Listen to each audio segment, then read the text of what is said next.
ਸਾਰੇ ਭਾਈਆਂ ਨੂੰ ਤਲਾਹ ਦੇਈ ਦੀ ਹੈ ਕਿ ਮੱਝਾਂ ਦਾ ਰੇਟ ਘਟਣ ਡਿਆ ਹੈ। ਹਰ ਦਿਨ 2 4 5 ਹਜ਼ਾਰ ਮੱਝ ਸਸਤੀ ਹੋਈ ਹੈ। ਸੂਆ ਚੱਲਣਾ ਸ਼ੁਰੂ ਹੋ ਗਿਆ। ਆਹਿਸਤਾ ਆਹਿਸਤਾ ਮਹੀਨੇ ਡੇਢ ਦੂੰ ਦੇ ਵਿੱਚ ਮੱਝ ਦਾ ਸੂਆ ਚੱਲੇਗਾ। ਮੱਝ ਲੱਖ ਡੇਢ ਟੁੱਟ ਜਾਏਗੀ। ਭਾਈ ਨੂੰ ਮੱਝ ਦਿੱਤੀ ਸੀ, ਮੱਝ ਆ ਗਈ ਹੈ ਵਾਪਸ। ਕੀ ਹੋਇਆ ਮੱਝ ਨੂੰ, ਕਿਸ ਤਰ੍ਹਾਂ ਵਾਪਸੀ ਆਈ ਹੈ, ਸਾਰੀ ਤਫਸੀਲ ਇਹਨਾਂ ਨੂੰ ਪੁੱਛਨੇ ਆ। ਭਾਈ ਪਹਿਲੇ ਤੇ ਦੱਸੋ ਕਿ ਮੱਝ ਖੜੀ ਨੂੰ ਕਿੰਨੀ ਦੇਰ ਹੋ ਗਈ? 20 ਦਿਨ ਹੋ ਗਏ ਨੇ। 10 ਕਿਲੋ ਦੁੱਧ ਤੁਹਾਨੂੰ ਦੱਸਿਆ ਸੀ ਤੇ ਕਿੰਨਾ ਜਾ ਕੇ ਕਰਨ ਡਈ ਹੈ?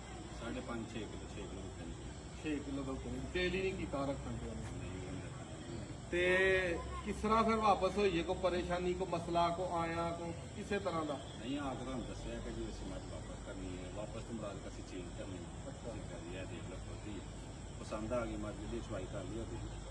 14-15 किलो किसी को क्या होता एक टाइम जो है 7.5 किलो 8 किलो निकल आया। ਹੁਣ ਤੁਹਾਨੂੰ ਦੋਵੇਂ ਟਾਈਮ ਚੁਆ ਕੇ 14 ਕਿਲੋ ਪੂਰਾ ਕਰਕੇ ਫੇਰ ਦੇਣੀ ਹੈ। ਫਿਰ ਗਿਲਾ ਕਰੋ ਅਸੀਂ ਆਖੇ ਯਾਰ ਇੱਕ ਵਾਰੀ ਤੇ ਚੁਆਇਆ, ਭਾਵੇਂ ਫਿਰ ਵਾਪਸ ਕਰ ਦੋ, ਲੇਕਿਨ ਹੁਣ ਤੁਹਾਡਾ ਕਿਲੋ ਤੋਂ ਵੱਧ ਦੁੱਧ ਲੈਣਾ ਬਣਦਾ। नहीं नहीं यार ठीक है जानवर ਰੇਟ ਮਾਰਕੀਟ 'ਚ ਕਾਫੀ ਮੱਝਾਂ ਦਾ ਘਟਿਆ, ਲੇਕਿਨ ਫਿਰ ਵੀ ਭਾਈ ਕੋਲੋਂ ਮੱਝ ਵਾਪਸ ਲਈ ਹੈ ਕਿ ਯਾਰ ਅਸੀਂ ਆਪਣੀ ਰੀਤ ਰਿਵਾਜ ਕਾਨੂੰਨ ਨਹੀਂ ਤੋੜ ਸਕਦੇ ਵਾਪਸੀ ਵਾਲਾ।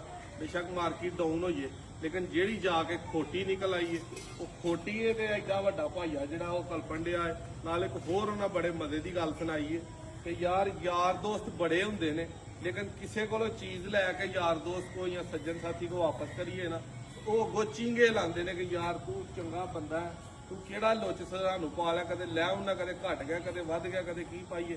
ਤੇ ਤੁਹਾਡੇ ਦੇ ਨਾਲ ਭਾਈ ਟਰਸਟ ਹੈ, ਤੁਹਾਡੇ ਨਾਲ ਮੁਹੱਬਤ ਹੈ, ਆਪਣੇ ਘਰ ਵਾਲਾ ਹਿਸਾਬ ਲੱਗਦਾ। ਕਿਉਂ ਜੀ ਭਾਈ? जी कर बिल्कुल ऐसा करेंगे ਕਿਸੇ ਤਰ੍ਹਾਂ ਦਾ ਕੋਈ ਮਸਲਾ ਪਰੇਸ਼ਾਨੀ नहीं जी कोई ਐਸ ਤੋਂ ਖੁਸ਼ ਹੋ, जी खुश हो ਤਸੱਲੀ ਨਾ ਕਰੀ। ਕਿਉਂ ਭਾਈ? ਖੁਸ਼ ਰਹੋ, ਆਬਾਦ ਰਹੋ। जजाकल्लाह जी। ਸਿਆਲਕੋਟ ਦੇ ਭਰਾਵਾਂ ਨੂੰ ਕੀ ਪੈਗਾਮ ਹੈ? सर जिन्हें कोई जानवर लेना है नादर भाई को लान फोन घट वध ही सुनते ने डेरे ते आइयो तो लग जाएंगे। ਫੋਨ ਦੀ ਦੋਸਤੋ ਯਕੀਨ ਮੰਨੋ, ਡਾਕਟਰ ਨੇ ਵੀ ਜਵਾਬ ਦੇ ਦਿੱਤਾ। ਨੇ ਆਖਿਆ ਤੂੰ ਦਿਹਾੜੀ 'ਚ 5 ਫੋਨ ਤੋਂ ਵੱਧ ਸੁਣੇ ਤੇਰੇ ਦਿਮਾਗ ਦੀ ਕੋਈ ਨਾੜ ਫਟ ਜਾਣੀ। ਸੁਣ ਕੇ ਨਾ ਬੰਦੇ ਦੀ ਇੱਕ ਲਿਮਟ ਹੁੰਦੀ ਏ ਤੇ ਉਸ ਤੋਂ ਕੰਮ ਵੱਧ ਗਿਆ ਹੈ। ਮੈਸੇਜ ਕੋਸ਼ਿਸ਼ ਕਰਕੇ ਸਾਰਾ ਦਿਨ ਸੁਣ ਲਈਦੇ ਨੇ।